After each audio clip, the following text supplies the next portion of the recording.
Welcome to the Garden Coast of the Philippines, La Union. Baluarte Watchtower ay 400 years nang mahigit. Ito po ay nakaharap sa ating West Philippine Sea. Ito po ay na-build pa noong Spanish colonial period na may taas siya ng 5.6 meters. Nagawa siya sa reddish na brick.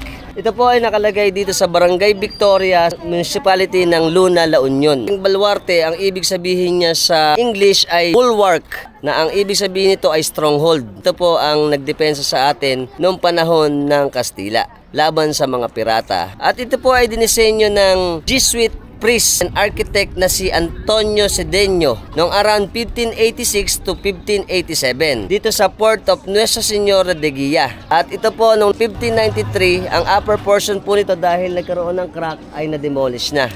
Kaya yung upper part nito ay nawala na. Ito po ay isang napakalaking historical figure sa probinsya ng La Union.